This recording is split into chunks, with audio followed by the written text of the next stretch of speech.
Hello students. ਸੋ part 1 ਦੇ ਵਿੱਚ ਜੋ ਅਸੀਂ ਪੜ੍ਹਿਆ ਸੀ ਉਹਦੇ ਵਿੱਚ ਅਸੀਂ ਅੱਜ ਪੜ੍ਹਨਾ ਹੈ ਮੁਹੰਮਦ ਬਿਨ ਤੁਗਲਕ ਦੇ ਜੋ ਵੀ ਪ੍ਰੋਜੈਕਟ ਸੀ ਅਤੇ ਉਸ ਦੇ ਫੇਲ ਹੋਣ ਦੇ ਰੀਜ਼ਨ। ਸੋ ਜੋ ਵੀ ਉਸਦੇ ਪ੍ਰੋਜੈਕਟ ਸੀ ਉਹਦੇ ਵਿੱਚ ਕੀ ਸੀ ਕਿ transfer of the capital from Delhi to Devagiri, ਕਿ ਉਸਨੇ ਆਪਣੀ ਜੋ ਵੀ ਪੂੰਜੀ ਸੀ, ਜੋ ਵੀ ਪੈਸਾ ਸੀ, ਉਹ ਦਿੱਲੀ ਤੋਂ ਦੇਵਾਗਰੀ ਦੇ ਵਿੱਚ ਸ਼ਿਫਟ ਕਰ ਦਿੱਤੀ ਸੀ, ਜੋ ਕਿ ਸਾਊਥ ਵਾਲੀ ਸਾਈਡ ਦੇ ਵਿੱਚ ਸੀ। ਸੋ ਦੇਵਾਗਰੀ ਦਾ ਉਸਨੇ ਨੇਮ ਵੀ ਚੇਂਜ ਕਰ ਦਿੱਤਾ, ਉਸਦਾ ਨੇਮ ਚੇਂਜ ਕਰਕੇ ਰੱਖ ਦਿੱਤਾ ਉਸਨੇ ਦੌਲਤਾਬਾਦ।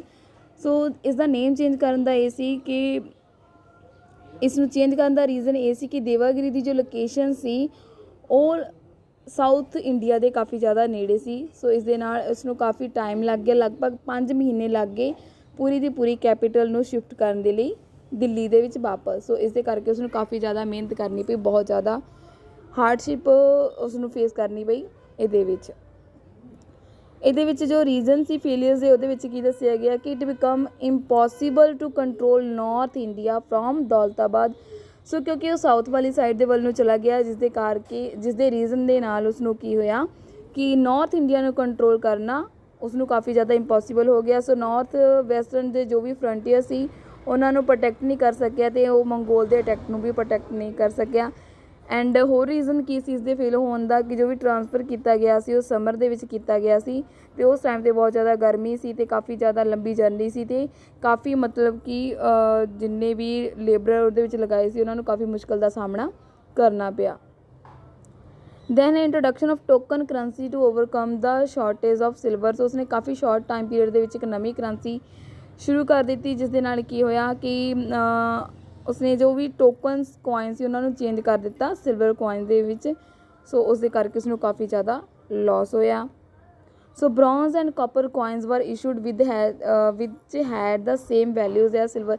ਜੋ ਵੀ ਉਸਨੇ ਬ੍ਰੌਂਜ਼ ਐਂਡ ਕਾਪਰ ਦੇ ਇਸ਼ੂ ਕੀਤੇ ਹੋਏ ਕੋਇਨਸ ਸੀ ਉਹਨਾਂ ਦੀ ਵੈਲਿਊ ਸਿਲਵਰ ਟੈਂਕਾਸ ਦੇ ਬਰਾਬਰ ਸੀ। ਸੋ ਸੁਲਤਾਨ ਨੇ ਕੋਈ ਵੀ ਰਾਈਟ ਰਿਜ਼ਰਵ ਨਹੀਂ ਕੀਤੇ ਇਹਨਾਂ ਕੋਇਨਸ ਨੂੰ ਸਟੇਟ ਦੇ ਵਿੱਚ ਲਗਾਉਣ ਦੇ ਲਈ। ਸੋ ਜਿਸ ਦੇ ਕਰਕੇ large scale of circulations of fake coins, ਜਿਸ ਦੇ ਕਰਕੇ ਕੀ ਹੋਇਆ ਕਿ ਕਾਫੀ ਫੇਕ ਕੋਇਨਸ ਜਿਹੜੇ ਬਣਨੇ ਸ਼ੁਰੂ ਹੋ ਗਏ ਅਤੇ ਇਹਨਾਂ ਦੇ ਕਰਕੇ ਟਰੇਡ ਐਂਡ ਕਮਰਸ ਦੇ ਵਿੱਚ ਕਾਫੀ ਉਹਨਾਂ ਨੂੰ ਨੁਕਸਾਨ ਸਹਿਣਾ ਪਿਆ। ਸੋ ਟੈਕਸਿਸ ਲਗਾ ਦਿੱਤੇ ਗਏ ਉਸ ਦੇ ਦੁਆਰਾ। ਸੋ ਜੋ ਟੈਕਸਿਸ ਨੇ ਉਹ ਲਗਾਏ ਗਏ ਸੀ ਫੈਮੀਨ ਦੇ ਵਿੱਚ, ਮਤਲਬ ਉਸ ਟਾਈਮ 'ਤੇ ਸੋਕਾ ਪਿਆ ਹੋਇਆ ਸੀ ਗੰਗਾ ਜਮਨਾ ਦੁਆਬ ਦੇ ਵਿੱਚ, ਉਸਨੇ ਟੈਕਸਿਸ ਇਨਕਰੀਜ਼ ਕਰ ਦਿੱਤੇ, ਜਿਸ ਦੇ ਕਰਕੇ ਜੋ ਉੱਥੋਂ ਦੇ ਕਿਸਾਨਾਂ ਦੀ ਕੰਡੀਸ਼ਨ ਬਹੁਤ ਮਾੜੀ ਹੋ ਚੁੱਕੀ ਸੀ। ਸੋ ਜਿਹੜੇ ਪੀਸੈਂਟ ਸੀ ਉਹ ਬਿਲਕੁਲ ਵੀ ਇਸ ਚੀਜ਼ ਨਾਲ ਸਹਿਮਤ ਨਹੀਂ ਸੀ। ਦੈਨ ਉਸ ਤੋਂ ਬਾਅਦ ਅਸੀਂ ਪੜ੍ਹਾਂਗੇ ਫਿਰੋਜ਼ ਤੁਗਲਕ ਦੇ ਬਾਰੇ।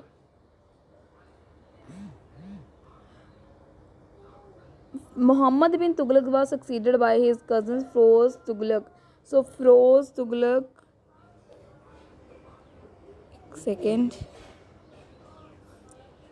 ਹਾਂਜੀ। ਸੋ ਮੁਹੰਮਦ ਬਿਨ ਤੁਗਲਕ ਨੂੰ ਕਿਸ ਨੇ ਜਿੱਤ ਲਿਆ ਸੀ? ਫਿਰੋਜ਼ ਤੁਗਲਕ ਨੇ ਉਸ ਨੂੰ ਜਿੱਤ ਕਰ ਲਿਆ ਸੀ। ਸੋ ਉਸਨੂੰ ਨੋਮੀਨੇਟ ਕਰ ਦਿੱਤਾ ਗਿਆ ਐਜ਼ ਅ ਰਾਜਾ, ਕਿਹਨਾਂ ਦੇ ਦੁਆਰਾ? ਨੋਬਲਸ ਅਤੇ ਉਲਾਮਾਸ ਦੇ ਦੁਆਰਾ। ਬਟ ਉਸਦੇ ਕੋਲ ਜੋ ਵੀ courage of strong and temperament, ਮਤਲਬ ਕਿ ਉਸਦੇ ਕੋਲ ਉਹ ਪਾਵਰ ਨਹੀਂ ਸੀ ਜੋ ਇੱਕ ਰਾਜੇ ਦੇ ਵਿੱਚ ਹੋਣੀ ਚਾਹੀਦੀ ਹੈ। ਸੋ ਉਹਨਾਂ ਨੂੰ ਸੰਤੁਸ਼ਟ ਕਰਨ ਦੇ ਲਈ ਉਸਨੇ ਕੀ ਕੀਤਾ? ਪੋਪੂਲਿਸਟ ਪਾਲਿਸੀਆਂ ਨੂੰ ਅਪਣਾਇਆ। ਕਿਹੜੀਆਂ ਪਾਲਿਸੀਆਂ ਅਪਣਾਈਆਂ? He impose a tax on non Muslim ਲੋਕਾਂ ਦੇ ਉੱਪਰ ਟੈਕਸ ਲਗਾ ਦਿੱਤਾ, ਜਿਸ ਦਾ ਨਾਮ ਉਹਨਾਂ ਨੇ ਜਜ਼ੀਆਜ਼ ਰੱਖਿਆ। ਅਤੇ ਹੀ ਅਲਾਉਡ ਨੋਬਲ ਸਨ, ਜੋ ਵੀ ਨੋਬਲਸ ਦੇ ਸਨ ਹੁੰਦੇ ਸੀ ਉਹਨਾਂ ਨੂੰ ਇਹ ਉਸਨੇ ਅਲਾਉ ਕਰ ਦਿੱਤਾ ਕਿ ਆਪਣੇ ਫਾਦਰ ਦੀ ਪੋਜੀਸ਼ਨ ਲੈ ਸਕਦੇ, ਉਹਨਾਂ ਦੀ ਜਗੀਰ ਲੈ ਸਕਦੇ ਨੇ ਉਹਨਾਂ ਦੀ ਡੈਥ ਤੋਂ ਬਾਅਦ। ਸੋ ਇਹੀ ਜਿਹੜੀ ਪਾਲਿਸੀ ਉਸਨੇ ਆਰਮੀ ਦੇ ਵਿੱਚ ਵੀ ਲਗਾ ਦਿੱਤੀ। Firoz Tughlaq undertook numbers measures for the wellbeing. So ਉਸਨੇ ਕਾਫੀ ਕੁਛ ਕਰਨ ਦੀ ਕੋਸ਼ਿਸ਼ ਕੀਤੀ ਕਾਮਨ ਲੋਕਾਂ ਦੇ ਲਈ, ਜਿਵੇਂ ਕਿ ਕੈਨਾਲਸ ਬਣਾ ਦਿੱਤੀਆਂ ਤਾਂ ਕਿ ਐਗਰੀਕਲਚਰ ਦੇ ਵਿੱਚ ਉਹਨਾਂ ਨੂੰ ਈਜ਼ੀ ਹੋ ਸਕੇ। ਹੀ ਉਸਨੇ ਹੋਰ ਕਈ ਵੀ ਜਿਵੇਂ ਸਾਰੀਜ਼ ਐਂਡ ਮਦਰਾਸਸ ਬਣਾ ਦਿੱਤੇ, ਸਰੀਜ਼ ਐਂਡ ਮਦਰਾਸ ਜਿਹੜੇ ਬਣਾ ਦਿੱਤੇ। ਸੋ ਫਿਰੋਜ਼ ਦਾ ਸਕਸੈਸਸ ਵਾਰ ਇਨਕੰਪਲੀਟ, ਉਹ ਇੰਨਾ ਜ਼ਿਆਦਾ ਸਕਸੈਸਫੁਲ ਨਹੀਂ ਹੋਇਆ। ਸੋ ਉਸਦੇ ਰੀਜ਼ਨ ਦੇ ਵਿੱਚ ਨਿਜ਼ਾਰੁਦੀਨ ਮੁਹੰਮਦ ਦੈਟ ਤੈਮੂਰ ਇਨਵੇਡਡ ਇੰਡੀਆ। ਸੋ ਉਸ ਤੋਂ ਬਾਅਦ ਨਿਜ਼ਾਰੁਦੀਨ ਮੁਹੰਮਦ ਐਂਡ ਤੈਮੂਰ ਜਿਹੜੇ ਇੰਡੀਆ ਦੇ ਉੱਪਰ ਹਮਲਾ ਕਰ ਦਿੰਦੇ ਨੇ ਅਤੇ ਉਹ ਕਾਫੀ ਜਿਹੜੇ ਟਾਊਨ ਜਿਹੜੇ ਆਪਣੇ ਕਬਜ਼ੇ ਦੇ ਵਿੱਚ ਕਰ ਲੈਂਦੇ ਨੇ, ਸਿਟੀਜ਼ ਨੂੰ ਆਪਣੇ ਕਬਜ਼ਿਆਂ ਦੇ ਵਿੱਚ ਕਰ ਲੈਂਦੇ ਨੇ। ਹਾਊਐਵਰ ਤੁਗਲਕ ਰੂਲ ਕੰਟੀਨਿਊ, ਅਤੇ ਪਰ ਜਿਹੜਾ ਤੁਗਲਕ ਦਾ ਰੂਲ ਉਸ ਟਾਈਮ ਦੇ ਵਿੱਚ ਚੱਲਦਾ ਰਹਿੰਦਾ ਵਾ 1414 ਤੱਕ। ਅੱਗੇ ਹੈ ਸਈਅਦ ਡਾਇਨੈਸਟੀ। ਤੈਮੂਰ ਜਦੋਂ ਇੰਡੀਆ ਨੂੰ ਛੱਡ ਕੇ ਚਲਾ ਜਾਂਦਾ ਤਾਂ ਉਸਦਾ ਡੈਪਟੀ ਜੋ ਆ ਖਜ਼ੀਰ ਖਾਨ ਕੈਪਚਰ ਦਾ ਥਰੋਨ, ਉਹ ਆਪਣੇ ਥਰੋਨ ਨੂੰ ਆਪਣੇ ਕਬਜ਼ੇ 'ਤੇ ਕਰ ਲੈਂਦਾ ਵਾ। ਸੋ ਸਈਅਦ ਡਾਇਨੈਸਟੀ ਜੋ ਉਹ ਸਟਾਰਟ ਹੋ ਜਾਂਦੀ ਆ 1414 ਦੇ ਵਿੱਚ। So he was known as his tolerance and humility, ਮਤਲਬ ਕਾਫੀ ਵਧੀਆ ਰਾਜਾ ਰਿਹਾ। Mubarak Shah succeeded his father's Khizr Khan. So Mubarak Shah ਜੋ ਆਪਣੇ ਪਿਤਾ ਦੀ ਪੋਜੀਸ਼ਨ ਲੈ ਲੈਂਦਾ। ਮੁਬਾਰਕ ਸ਼ਾਹ ਨੂੰ ਦੀ ਪੋਜੀਸ਼ਨ ਜੋ ਉਸਦਾ ਨੈਫਿਊ ਮੁਹੰਮਦ ਸ਼ਾਹ ਲੈ ਲੈਂਦਾ, ਬਟ ਉਹ ਇੱਕ ਵੀਕ ਰਾਜਾ ਬਣਿਆ ਅਤੇ ਕਾਫੀ ਜ਼ਿਆਦਾ ਉਸਦੇ ਰਾਜ ਦੇ ਵਿੱਚ ਰਿਵੋਲਟ ਵੀ ਹੋਏ। ਸੋ ਇੰਟਰਨਲ ਰਿਵੋਲਟਸ ਵੀ ਹੋਏ। ਮੁਹੰਮਦ ਸ਼ਾਹ ਦਾ ਸਨ ਜੋ ਆਲਮ ਸ਼ਾਹ ਵਾ ਉਸਦੀ ਪੋਜੀਸ਼ਨ ਲੈ ਲੈਂਦਾ। ਸੋ ਆਪਣੇ ਥਰੋਨ ਨੂੰ ਅੱਗੇ ਵਧਾਉਂਦਾ ਵਾ ਅਤੇ ਬਾਅਦ ਵਿੱਚ ਉਹ ਦਿੱਲੀ ਨੂੰ ਛੱਡਣ ਦਾ ਫੈਸਲਾ ਲੈ ਲੈਂਦਾ। ਦੈਨ ਅੱਗੇ ਆ ਗਿਆ ਲੋਧੀ ਡਾਇਨੈਸਟੀ। ਲੋਧੀ ਡਾਇਨੈਸਟੀ ਦੇ ਵਿੱਚ ਕੀ ਹੁੰਦਾ ਹੈ ਕਿ ਬਹਿਲੋਲ ਲੋਧੀ ਜੋ 1451 ਦੇ ਵਿੱਚ ਅਫਗਾਨ ਦਾ ਰਹਿਣ ਵਾਲਾ ਸੀ, ਜੋ ਕਿ ਗਵਰਨਰ ਆਫ ਪੰਜਾਬ ਬਣ ਜਾਂਦਾ ਹੈ। Occupy the thrown of Delhi ਦਾ ਜੋ ਸਿੰਘਾਸਨ ਹੈ ਉਸਨੂੰ ਹਾਸਿਲ ਕਰ ਲੈਂਦਾ। ਸੋ ਜੋ ਵੀ ਰਿਬੀਲੀਅਨਸ ਵਿਦਰੋਹੀ ਹੁੰਦੇ ਨੇ ਉਹਨਾਂ ਨੂੰ ਸਪਰੈਸ ਕਰਨ ਖਤਮ ਕਰ ਦਿੰਦਾ ਅਤੇ ਆਪਣੀ ਅਥਾਰਟੀ ਨੂੰ ਸਿੰਧ ਅਤੇ ਮੈਵਾਰ ਦੇ ਵਿੱਚ ਇਸਟੈਬਲਿਸ਼ਡ ਕਰ ਲੈਂਦਾ। ਬਹਿਲੋਲ ਲੋਧੀ ਵਾਜ਼ ਸਕਸੇਡਡ ਬਾਈ ਉਸਦੇ ਬਹਿਲੋਲ ਲੋਧੀ ਨੂੰ ਉਸਦੇ ਸਨ ਸਿਕੰਦਰ ਲੋਧੀ ਦੇ ਦੁਆਰਾ ਸਿੰਘਾਸਨ ਮਿਲ ਜਾਂਦਾ, ਮਤਲਬ ਕਿ ਬਹਿਲੋਲ ਲੋਧੀ ਦਾ ਸਿੰਘਾਸਨ ਸਿਕੰਦਰ ਲੋਧੀ ਨੂੰ ਮਿਲ ਜਾਂਦਾ, ਜੋ ਕਿ ਕਾਫੀ ਗ੍ਰੇਟ ਰੂਲਰ ਮੰਨਿਆ ਗਿਆ ਸੀ। ਉਸ ਤੋਂ ਬਾਅਦ ਕੀ ਹੁੰਦਾ ਹੈ ਕਿ ਸਿਕੰਦਰ ਲੋਧੀ ਦਾ ਜੋ ਸਿੰਘਾਸਨ ਹੈ ਇਬਰਾਹਿਮ ਲੋਧੀ ਨੂੰ ਮਿਲ ਜਾਂਦਾ ਹੈ 1517 ਦੇ ਵਿੱਚ। ਇਬਰਾਹਿਮ ਲੋਧੀ ਕਾਫੀ ਵਿਦਰੋਹ ਦਾ ਉਸਨੂੰ ਸਾਹਮਣਾ ਕਰਨਾ ਪੈਂਦਾ। ਸੋ ਫਾਈਨਲੀ ਜੋ ਆਲਮ ਖਾਨ ਹੈ ਉਹ ਸੁਲਤਾਨ ਅੰਕਲ ਐਂਡ ਦੌਲਤ ਖਾਨ ਲੋਧੀ, ਆਲਮ ਖਾਨ ਦਾ ਸਲਤਨਤ ਅੰਕਲ ਐਂਡ ਦੌਲਤ ਖਾਨ ਲੋਧੀ ਦਾ governor of Punjab invited Babur. So ਇਹਨਾਂ ਨੂੰ ਬਾਬਰ ਨੂੰ ਇਨਵਾਈਟ ਕਰਦੇ ਨੇ ਜੋ ਕਿ ਕਾਬੁਲ ਦਾ ਰੂਲਰ ਹੁੰਦਾ ਹੈ ਟੂ ਇਨਵੇਡ ਇੰਡੀਆ, ਤਾਂ ਕਿ ਇੰਡੀਆ ਨੂੰ ਜਿੱਤਿਆ ਜਾ ਸਕੇ। ਦਾ ਫਸਟ ਬੈਟਲ ਆਫ ਪਾਨੀਪਤ ਹੁੰਦੀ ਹੈ ਜਿਸਦੇ ਵਿੱਚ ਜੋ ਕਿ 1526 ਦੇ ਵਿੱਚ ਹੁੰਦੀ ਹੈ। ਬਾਬਰ ਜੋ ਹੈ ਹਰਾਇਆ ਜਾਂਦਾ ਵਾ ਉਸਨੂੰ ਅਤੇ ਇਬਰਾਹਿਮ ਲੋਧੀ ਨੂੰ ਖਤਮ ਕਰ ਦਿੱਤਾ ਜਾਂਦਾ। ਸੋ ਇਸ ਦੇ ਨਾਲ ਜੋ ਹੈ ਮੁਗਲ ਰੂਲ ਦੀ ਸ਼ੁਰੂਆਤ ਹੋ ਜਾਂਦੀ ਹੈ ਇੰਡੀਆ ਦੇ ਵਿੱਚ। ਸੋ ਅੱਗੇ ਅਸੀਂ ਪੜ੍ਹਾਂਗੇ ਸਲਤਨਤ ਐਡਮਿਨਿਸਟ੍ਰੇਸ਼ਨ ਦੇ ਬਾਰੇ। ਸਭ ਤੋਂ ਪਹਿਲਾਂ ਸਾਨੂੰ ਦੱਸਿਆ ਗਿਆ ਸੁਲਤਾਨ ਵਾਜ਼ ਦਾ ਹੈਡ ਆਫ ਦਾ ਐਡਮਿਨਿਸਟ੍ਰੇਸ਼ਨ। ਜੋ ਵੀ ਐਡਮਿਨਿਸਟ੍ਰੇਸ਼ਨ ਹੁੰਦਾ ਉਸਦਾ ਹੈਡ ਹੁੰਦਾ ਹੈ, ਉਸਨੂੰ ਸੁਲਤਾਨ ਕਿਹਾ ਜਾਂਦਾ ਹੈ। ਸੋ ਲੈਂਗੁਏਜ ਆਫ ਐਡਮਿਨਿਸਟ੍ਰੇਸ਼ਨ ਉਸ ਟਾਈਮ ਦੀ ਕੀ ਸੀ? ਪਰਸ਼ੀਅਨ ਸੀ। It's very important.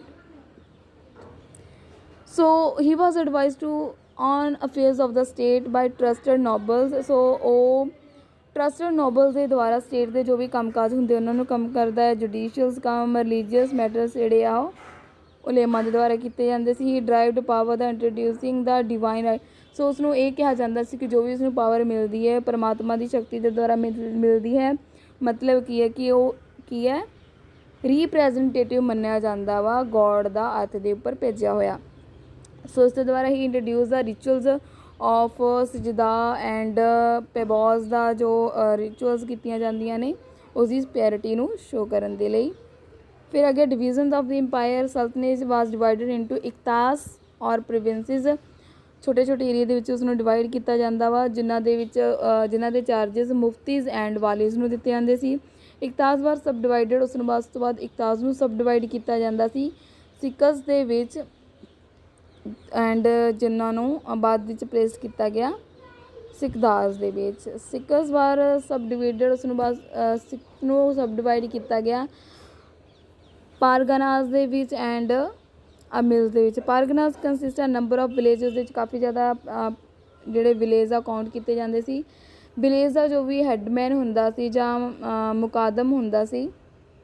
The patwari ਕਿਪਟ the land record. ਜੋ ਪਟਵਾਰੀ ਉਹ ਲੈਂਡ ਦਾ ਰਿਕਾਰਡ ਰੱਖਦੇ ਸੀ ਐਂਡ ਜੋ ਮੁਨਸਿਫ ਸੀ ਉਹ ਲੈਂਡ ਰੈਵਨਿਊ ਵਗੈਰਾ ਕਲੈਕਟ ਕਰਦੇ ਸੀ। ਅੱਗੇ ਹੈ department of administration.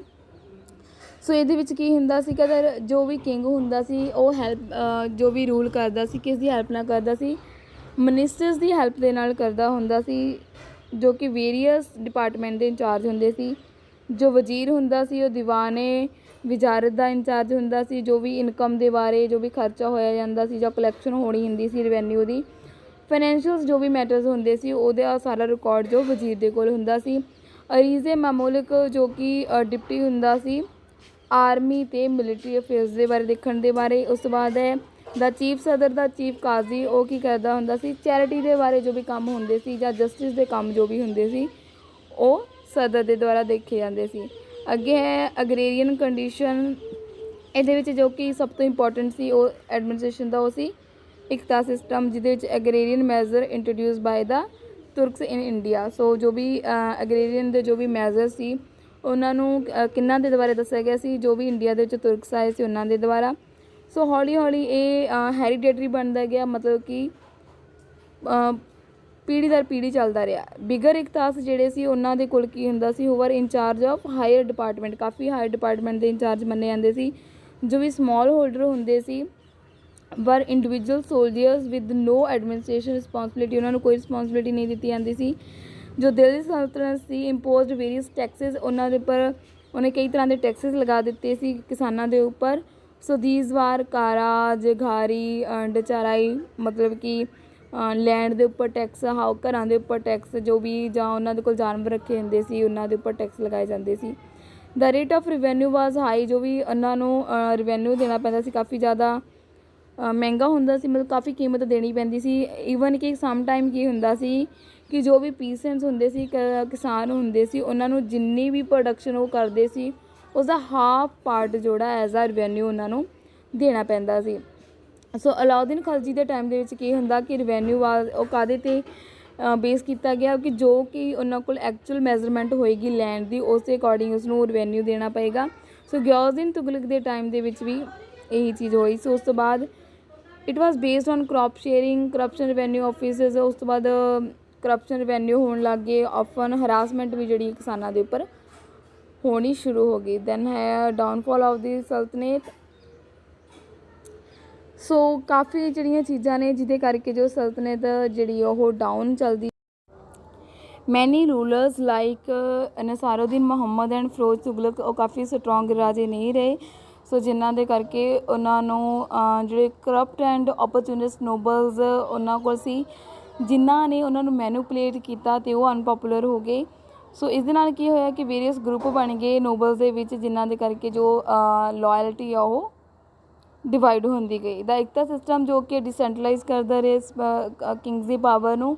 So Kings ਜਿਹੜੇ ਉਹ ਕਾਫੀ ਜ਼ਿਆਦਾ ਡਿਪੈਂਡਡ ਹੋ ਚੁੱਕੇ ਸੀ ਨੋਬਲਸ ਦੇ ਉੱਪਰ। ਸੋ ਵੇਰੀਅਸ ਕੇਸਨ ਦੇ ਵਿੱਚ ਜੋ ਵੀ ਕਮਜ਼ੋਰ, ਕਈ ਟਾਈਮ ਦੇ ਵਿੱਚ ਕੀ ਹੋਇਆ ਕਿ ਕਈ ਕਮਜ਼ੋਰ ਰਾਜੇ ਹੋਏ ਨੇ become the target of attack, ਉਹਨਾਂ ਨੂੰ ਕਾਫੀ ਅਟੈਕਸ ਦਾ, ਫੋਰਨ ਇਨਵੇਡਰਸ ਦਾ, ਮੰਗੋਲਸ ਦੇ ਅਟੈਕਸ ਦਾ ਸਾਹਮਣਾ ਕਰਨਾ ਪਿਆ।